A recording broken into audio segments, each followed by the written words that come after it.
Hello, everyone. Surprise, I'm not going to have the countdown, apparently. I'm just going to go straight into it.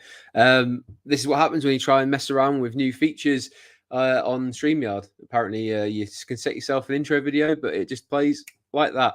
So we are live. We're going straight into it. And today we're going to be talking about ring announcers in WWE. And that is, of course, on the back of the news that Samantha Irvin, the very popular Samantha Irvin, has left the company and is going to go on to different projects and different things. What that is, we're not 100% sure yet. I'm sure with due time and due course, we will find out very soon where she'll end up. There's rumours abound that she'll be going on to do singing and more in terms of her own solo stuff. So we wish her well in whatever she does and wherever she goes, etc. But it got me thinking, who is the best WWE ring announcer of all time? So we're going to be having a chat about it, all the different kind of candidates and names, and a few. We'll go through a few of the people who I like and kind of have grown up with and things like that. So we'll go through a few of them, see where they are these days. And to help me do that, I'm going to bring in Sam, who's been enjoying some downtime recently. He's got a better social life than I, so he's been out and enjoying himself. But he's back tonight. He's going to be joining us. So let me bring him in, and we'll catch up with Sam first of all. Hi, mate. You all right? I'm good. How are you?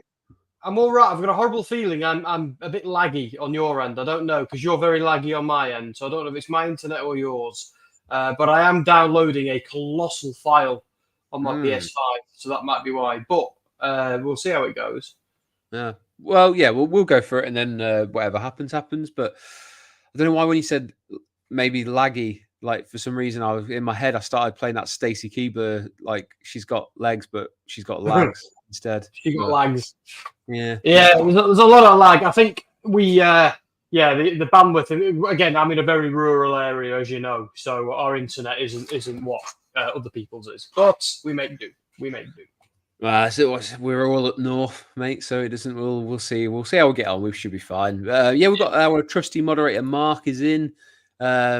So despite what some outlets have said, this was 100% Samantha's choice to leave. This is not a release or a fire, and the door is open for a return.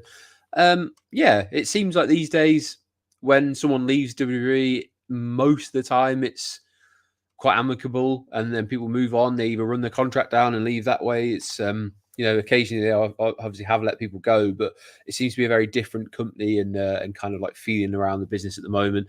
But if she has kind of just seen out a contract or she has decided to leave, and it is the way it was worded, I thought was quite interesting, because she just kind of said, "I'm gone from Raw," very specifically Raw, which is is what it is, and we'll find out if she pops her head in from time to time. She always came across that she very much loved what she did and was very interested in the wrestling, and we'll talk about her a little bit more in terms of her like impact and where she might stand on the sort of all-time greats list. Maybe she's quite high, or maybe she wasn't around long enough. We'll get into that. But yeah, there was a bit of sort of circulation about rumors that she'd quit just hours before, and even she then took to social media to say that's not true. It was months ago that I had informed them and things like that. And Ricochet's even said she's not going to AEW, so don't worry about that side of things. Really interested to see where she ends up. We've also got Jake in. Hello, Jake. Thank you again. You've become somewhat of a regular the last few weeks. It's always good to have you in, my friend. Tom Talks Rubbish is in, who's also currently got a lot of interviews going out at the moment. He did message me just before. I'm going to try and find it while I'm stalling for time to remind myself, because I've forgotten his name. John Alba, I think it is. Yeah, John Alba. He's got an interview with John Alba gone live, who's really good. Part of the wrestling media. He also does a lot of sports stuff as well. So go check out Tom's interview with John Alba. But he says people have nostalgia for the Fink, who is a legend and one of the greatest ever, but Lillian and Justin Roberts are his all-time favorite due to his childhood memories. Both of those feature on what we'll be talking about tonight. Eddie Van Halen is somehow joining us, which is fantastic news. I thought he'd passed on, but never mind. I was going to say I knew he was a man of many talents, but Eddie, you know, all these years you've been a man full of surprises and beating death. Yeah, just seeing his name almost made me jump there. No, Okay, this me. Oh, sorry. You got to forgive me tonight. I'm really, really tired. I've had a very, very, very busy week, and Call of Duty has launched today, has left me shuddering in a corner and crying. So there we are. Yeah, so we've got Midplet 2002. Hey, Sam and Andy, just stopped by to say hi real quick.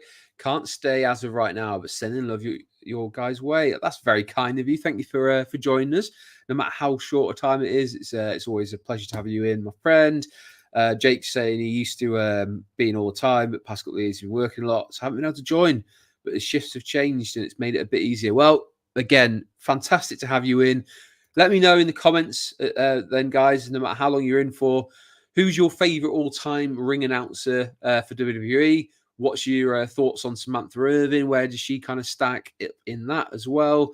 So yeah, give me a shout in the comments, and we'll obviously read the best ones out as long as you keep them clean. If not, our moderator Mark will be coming for you. But as I say, we started the week with a bit of a bombshell that Samantha was going to be leaving WWE. She announced it via her Instagram, social media, X, Twitter, whatever you want to kind of call it, in quite a lengthy one, just thanking everyone as they normally do and say, it's been a pleasure doing it. Didn't really say where she's going, which obviously is the worst thing you can kind of do on social media because then speculation runs riot. Quite frankly, it's none of our business where she's going. She'll go where she wants to go, and we just have to wish her luck. Personally, when it comes to Samantha Irvin, I'll always remember for that very emotional announcement of Cody Rhodes winning the belt. I thought it was a great moment, and I think it was a little bit divisive because I think some people want the ring announcer to kind of play it a bit more straight than that. I thought it was great seeing a bit of emotion. It kind of showed that she cared.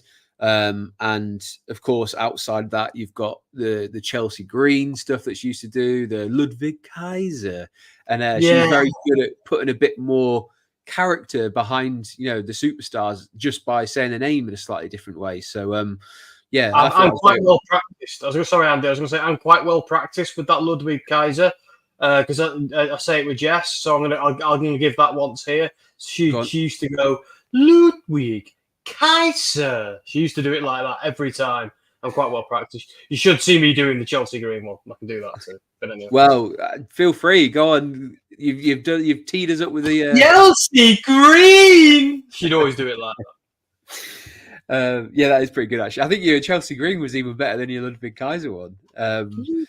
But yeah, it's interesting because I think she'll have changed a little bit because you can even see, and we'll talk a little bit about Alicia Taylor, who's almost the kind of one who's coming through NXT after Samantha, and she's now going to be taking over, I think, on Raw full time. So she's kind of doing a little bit of the inflections and changing the way that she says things a bit. So we'll go into like the quirks of each different one as well.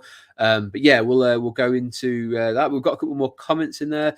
Norma's in. He says, my favorite was Howard Finkel when a belt changed hands. His line was, the winner and new champion, which I think was always one of the moment. He had the best way of announcing a new champion because you knew it was a big special moment, and Fink managed to pull that line out. So yeah, really like that.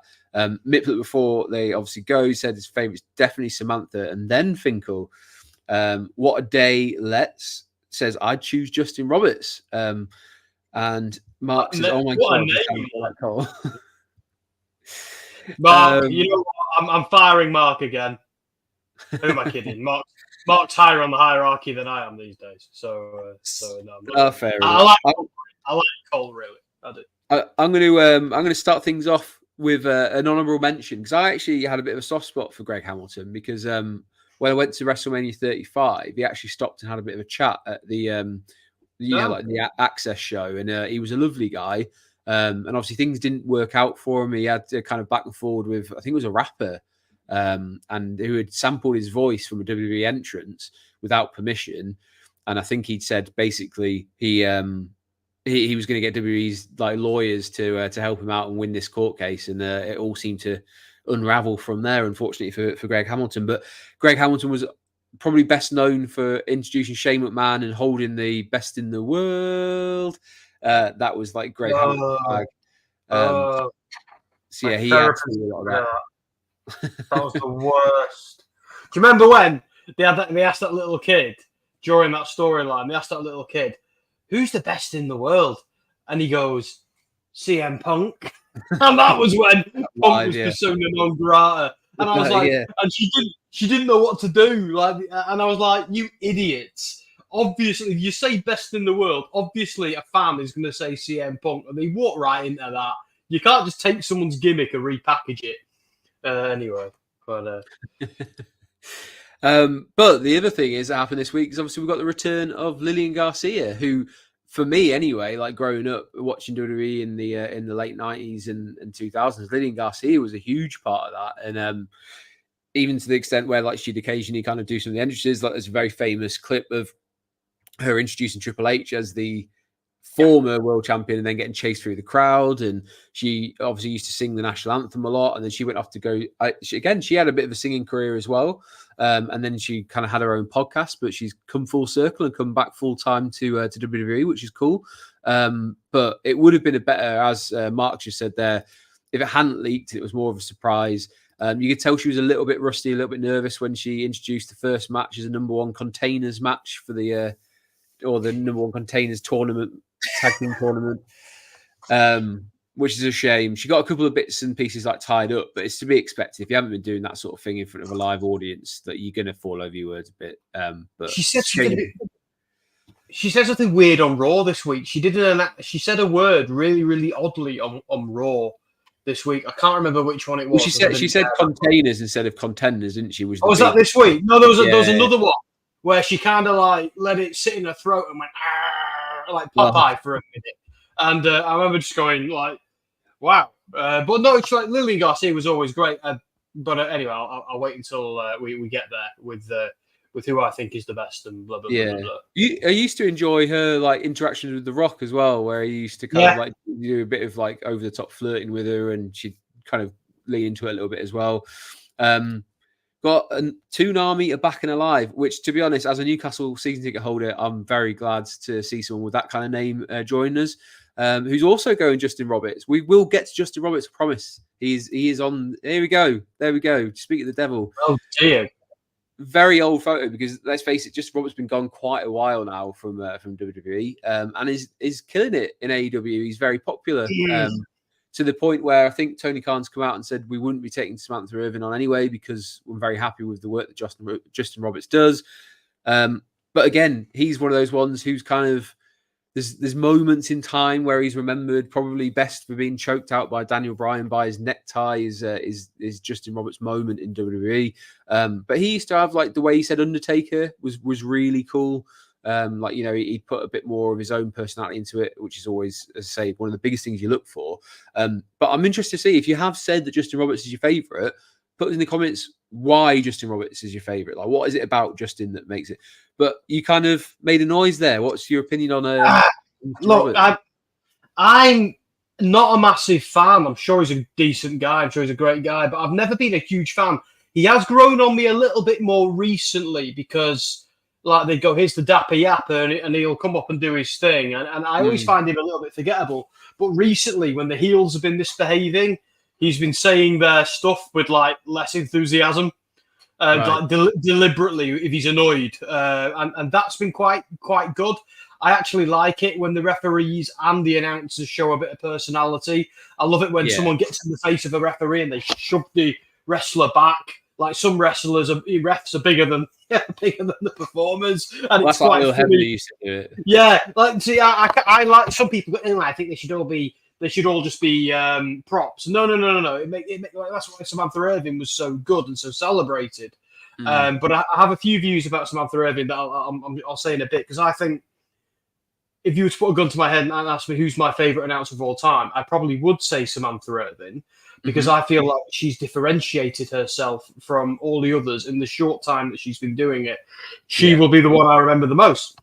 And I think she's the one who will probably start a trend of them being a little bit more gimmicky and things like that.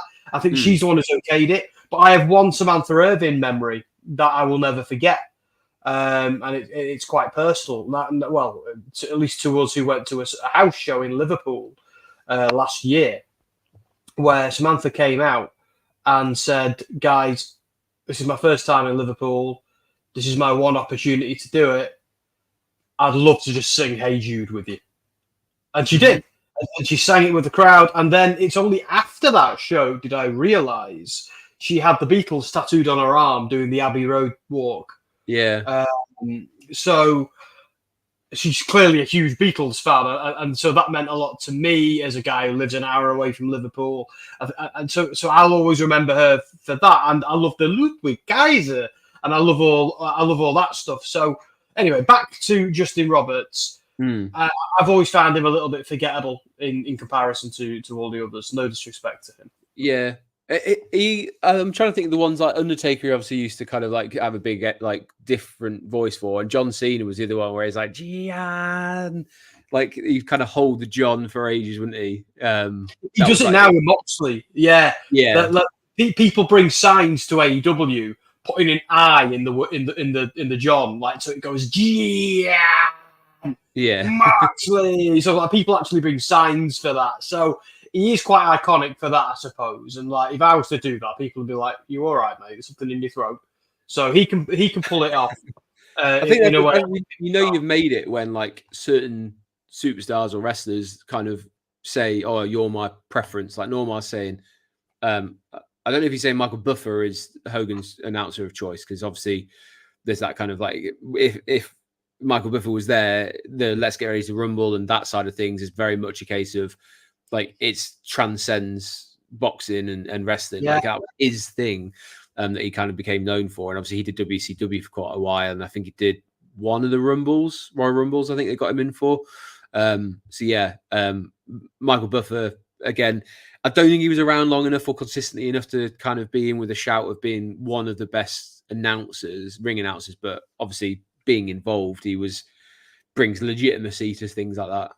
It crosses into popular culture though with Buffer, because see, I know non-wrestling fans who genuinely believe, who've genuinely said, so does every match begin with "Let's get ready to rumble," which is a boxing thing.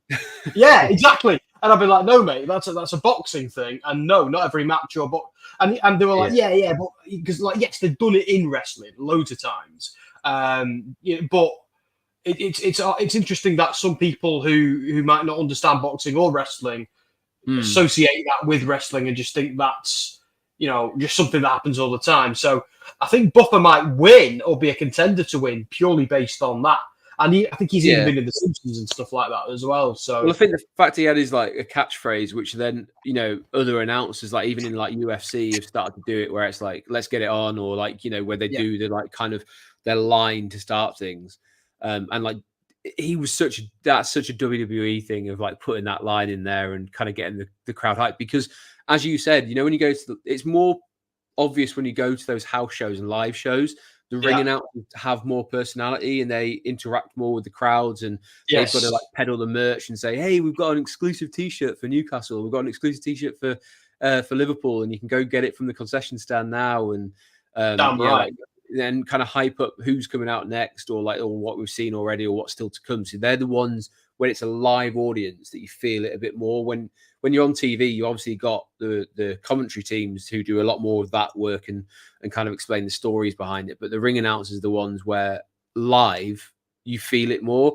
If you've never been to say like a WrestleMania live, it's not until you go and you're like, oh, it's weird because I'm seeing the match, I have no commentary, but the voice that you hear is the ring announcer. So there's a lot more to it than just saying names. Like obviously a lot of them have to memorize, or that very much used to, was like the weights, the hometowns, the nicknames, and all that kind of side of things. So there was a lot to it, and they've got to get their timing right, because if they mess it up, like Buffer did when he introduced people too soon or something like that, then it messes up the suspense and the surprises and things like that. So yeah, there's a lot more to it, and it's quite a nuance, but it's good to see that. Another one from sort of way back in the day, and I think I'm right in saying Tony Chhillsea is Edge's favorite, right? Because he was the one who used to say the rated R superstar. Oh, of course he is, yeah. So Tony Chhillsea, and I don't know, I'm pretty sure it was Tony Chhillsea at some point had some weird like thing where he was like berating Lillian Garcia and like chased her off and he was like a bit of a heel ring announcer, which I'd never really seen too much before. But again, another thing that's going around at the moment on social media is the time where at a house show or during the commercial break, he got shot in the balls by a t-shirt cannon, and then he just lost his head and was like proper going after the guy. He just took all the t-shirts off him, started lobbing them in the crowd, and was like, "Just." Oh, was that not kayfabe? Was that legit? That was legit. He got like shot in the balls. Because that's such a hey pal, we're gonna shoot the announcer in the dick. Vince McMahon thing to do. So I mean, I can imagine backstage Vince was wetting himself laughing when he heard what had happened. Yeah, there's probably two things that killed Vince off. I think it was that, and then it was the Titus World slide.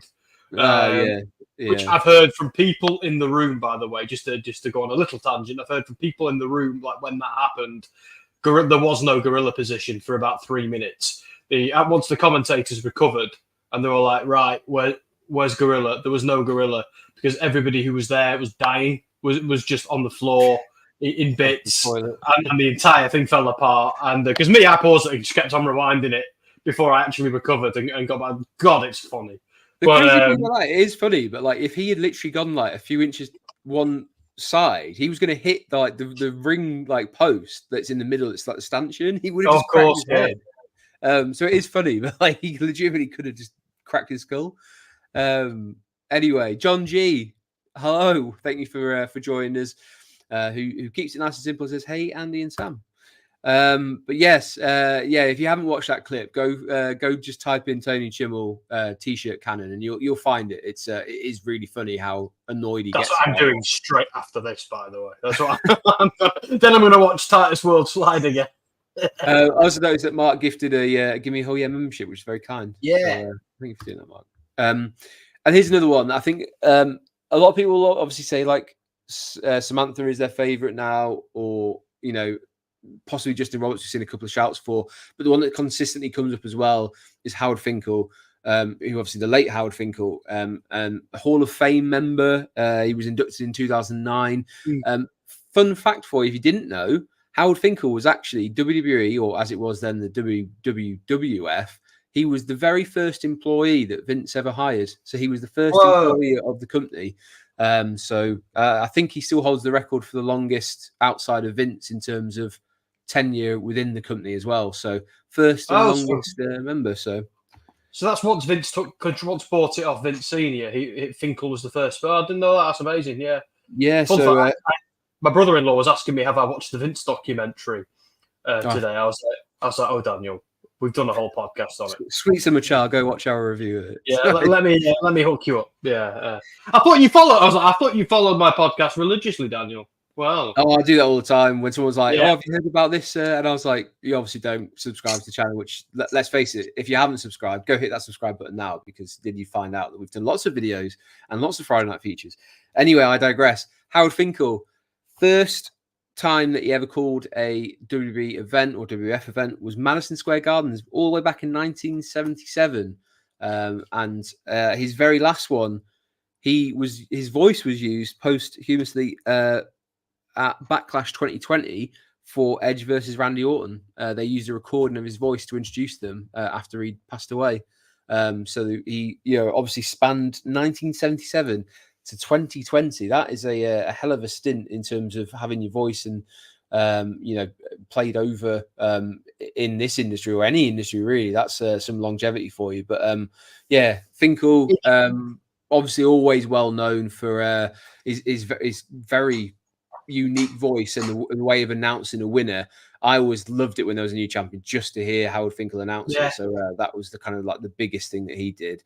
But I don't know why in WrestleMania 17 when he introduced the gimmick battle royale, I just find him absolutely hilarious. He's great. He's got such a personality.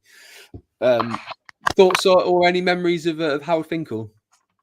Do you know what? I think Finkel comes from a time where I took things like that for granted, or comes from a time where I was probably too young to appreciate the greatness of some of these figures. And I think it is a case of you don't know what you got till it's gone. Sometimes it was. I never really noticed apart from Lil Nate, Charles Robinson. I never really noticed anybody else. That's because I knew Charles's story quite well from WCW. But like with Finkel was just Finkel. He was just a guy on TV. It's only as I'm like now these days, and after we lost him and things like that, do you actually go back and go, wow, that really is a moment in time where that guy's voice is iconic with certain things. And there's a lot of that in wrestling. There's a lot of that in WWE, particularly, and some of it you don't quite twig until it's too late. Which is a weird one. So, and Finkel's one of them with me. He was always just kind of part of the furniture until he went from being the couch to a legend with nothing in between for me. So, yeah. I always enjoyed it when he had like a bit of a longer run to like have to announce like the rules of a match. Like, say if it was like a Royal Rumble match, and he would go on and he'd have like King going like, all right, Fink. And he'd just sort of like take the mic while he was doing it, going like, come on, just get to the point, start the match. But yeah, he always came across as one of those guys where I think there was a lot of respect from everyone, and he enjoyed like, you know, a bit of camaraderie with whether it's commentators or backstage or whoever. But yeah, I think it was just a mainstay. So I think it's fantastic, and his legacy is well and truly cemented, which is great to see. But yeah, we'll go back to Samantha Irvin. And I said earlier, this is probably one of those moments where she announced Cody Rhodes as and the new, and her voice broke. And it will kind of go down as one of those very memorable moments that just kind of built Cody's, you know, crowning as the champion even more special, because I think it's just those little bits and pieces where it kind of all came together, of having people from backstage come in the ring, Samantha's voice kind of doing that and getting very emotional. But you said earlier on, Sam, there was a few things you wanted to mention about Samantha, and obviously you mentioned the kind of the Liverpool show, but was there anything else in terms of her as I think so. I think this is part of it. I thought this was pretty good when she did this, because there's no rule that says the announcers can't do this. They're not broadcast journalists in the sense that they need to remain impartial, and it's not real anyway, so who cares? And I think it contributed to the Cody Rhodes story in the fact that it was the end of one era and the beginning of a new one. Now, if she was to do this every week on Raw or at every pay-per-view, you know, or even at another big pay-per-view, it wouldn't have the same impact. If you do something like this as a one-off or only once every now and then, it's absolutely fine, and it lends gravitas to the situation, because the whole Cody thing was the culmination. It was the deliberate end of an era and the beginning of a new one. And in typical ham-fisted WWE fashion, they bashed us over the head with that. This is a Triple H era now, honestly. And so I'm all right with it, and I think because that was such a schmoz with everybody getting involved and callbacks from so many different eras and things like that, and with it being such a happy ending to a story, if this was a Hollywood film, the announcer would do that as well. Even like you'd probably have a scene where the announcer was kind of, you know, the bad guy was rude to the announcer, and then later on they're on side. So it added to the effect, it added to the drama.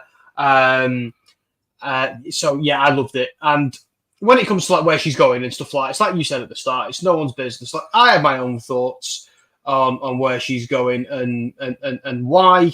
You know, some things have broke, which are fair enough. Like, for starters, her partner of many years, Ricochet, has gone to AEW. So just because people have said she's not going there, don't mean she isn't. She still could at any point. And WWE have said the door is open as well. She might want to pursue her own projects, which is what she said herself.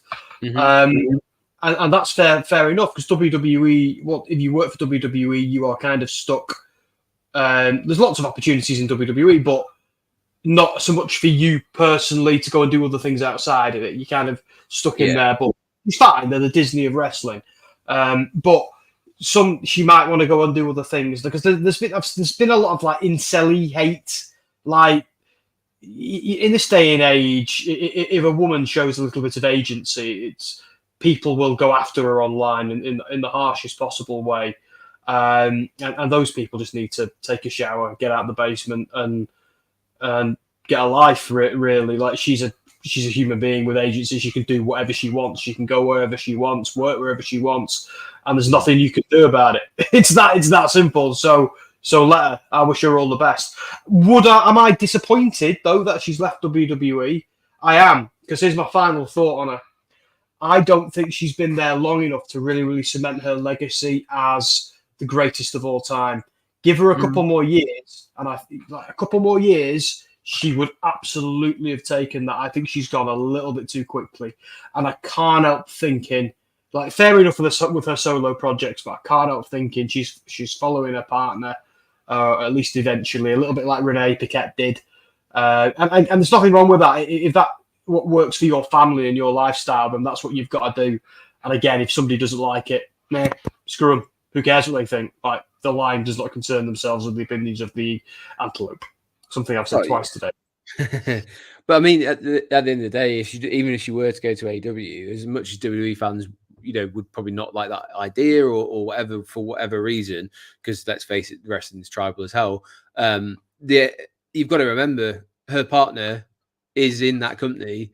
If you were told basically like, oh, you can carry on work with WWE, and do what you're good at and enjoy, but you're not going to get to see your partner, maybe like once or twice a week. Like that's not a feasible thing to carry on that relationship. It's not going to work out long term. So, if she goes there to be with her husband, close to her husband, and still gets to do what she loves doing, fine. If she goes on because she actually wants to be a world-class flautist, fine. If she wants to go be a singer, fine. It's got none of. She's very talented. If you've seen the clips of her doing the what's it called? I can't. It's the game show, whatever it is, where they kind of pretend who's singing and who's not, and then they vote on whether they think they're the real singer. She was on that in America, and she's incredibly talented. Plays the flute and singer. So I personally think she's off to do that. I think she'll also be back in WWE at some point because I hope so. Ricochet won't be able to do it forever in AEW, and I think she probably would feel like WWE is home. It's not Masked Singer, Mark. It's the one that was on BBC where you have to kind of bet if they're lip syncing. It's like, is it who's singing or something like that? I can't remember what it's called. Over my head, this boys. Right over my head, this. Yeah. But anyway, we'll move on as WWE also has to do to who's there. Obviously, we've spoke about Lillian Garcia already, which leaves Mike Rome, who has been across in NXT. I always thought he got a bit of the short end of the stick because I don't think Mike Rome did anything wrong. And from what I've heard, he's very well thought of backstage with the superstars. He's quite friendly with a lot of them. I know he's very close to Alexa Bliss as well. So I think he's very good at what he does. But for some reason, he was moved to NXT. And in his place, Alicia Taylor came up, Alicia Taylor is another one who I think she's taken on some of the mannerisms of Samantha, but she's the one who really kind of gave her all to the War Games in NXT when she kind of introduces that, which, should be used again, I'm sure, next month when Survivor Series War Games comes around. So she's the next one to kind of watch in the terms of like, how can she now cement herself? Because I think she also had this problem where she's always going to get compared to Samantha. She's now got a chance to kind of move out of her shadow and kind of make it her own. And she's got more of a sort of gravelly, like almost like rock, like kind of quality to her voice.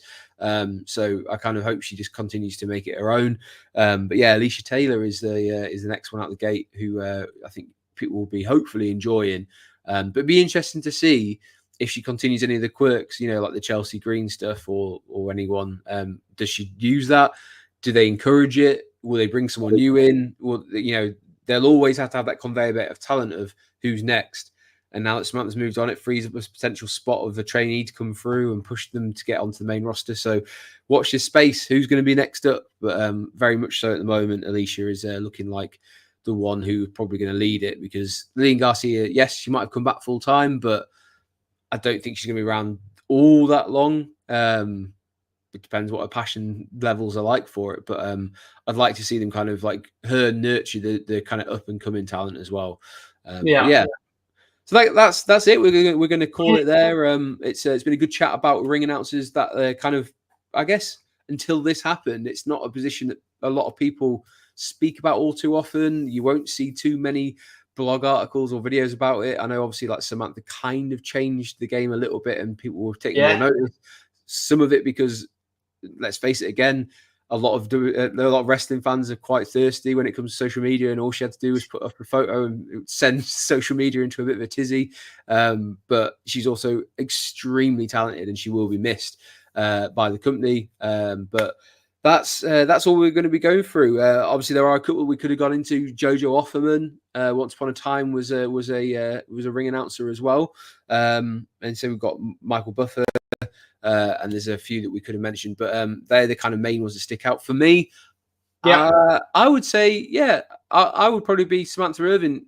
I think she's left a mark. She's kind of set a high bar. I think she's kind of changed the way people perceive ring announcers, which is not anything we've seen before, which I think is really important. So to me, that would probably send her into the number one spot, very closely followed by Fink.